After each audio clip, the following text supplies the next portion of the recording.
শাস্ত্রে বলা আছে দীপাবলির দিন মা লক্ষ্মীকে প্রসন্ন করার জন্য আমরা এই ধনলক্ষ্মী পটলিটি বানিয়ে থাকি এবং এই পটলিটি বানিয়ে আমরা সারা বছর আমাদের যে লকার আছে যেখানে আমরা টাকা পয়সা রাখি সেখানে যদি রেখে দিতে পারি মা লক্ষ্মীর ব্লেসিংস থাকবে এবং উত্তর আমাদের সম্পত্তি প্রপার্টি বৃদ্ধি হতে থাকবে।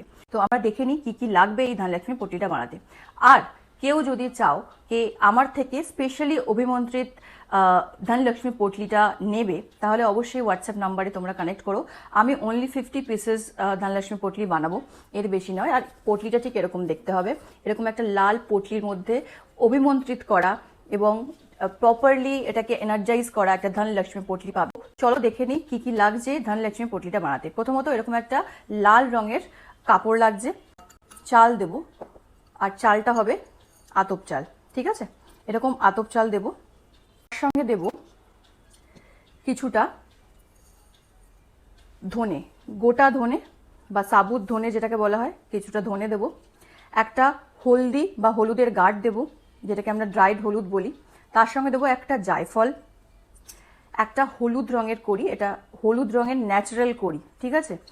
এইটা হচ্ছে একটা গোমতী চক্র, এটা একটা সিনামন স্টিক, একটা সুপরি, একটা এটাকে বলে পদ্মের বীজ বা কমলগট্টে কি বীজ বলা হয়, এটা পদ্মের বীজ।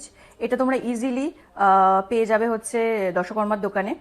আর একটা দেবো এলাচ, তার সঙ্গে দেব একটা তামা অথবা পেতলের একটা চাবি, তার সঙ্গে দেবো একটা কারেন্সির কয়েন, আমি একটা কারেন্সির কয়েন দিচ্ছি। এর সঙ্গে দেবো হচ্ছে একটা ক্রিস্টাল, আর এই ক্রিস্টালটা হচ্ছে সিট্রিন। এর সঙ্গে যেটা যাবে সেটা হচ্ছে এরকম একটা বে লিফ নেব।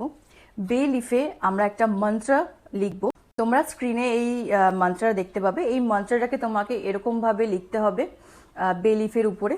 এইভাবে লেখার পরে তারপরে দেব একটুখানি আতর, এটা হচ্ছে গোলাপের আতর। জাস্ট এটাকে আমি এইভাবে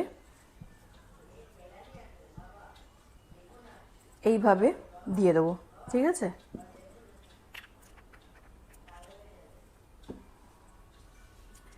এইবার এটাকে আমরা ফোল্ড করব, এরকম একটা রেড কালারের মৌলি দিয়ে ফোল্ড করব। দীপাবলিতে যেভাবে পুজো করি মা লক্ষ্মীর, ওরমভাবে পুজো করবো। আর এই পটলিটাকে মা লক্ষ্মীর পায়ের কাছে রেখে দেবো, সারা রাত রাখা থাকবে। পরের দিন এই পটলিটাকে নিয়ে আমি আমার লকারে রেখে দেবো। আর দেখবে এই পটলিটা রাখার পর থেকে মা লক্ষ্মীর কৃপা তোমাদের উপর সর্বদা থাকবে।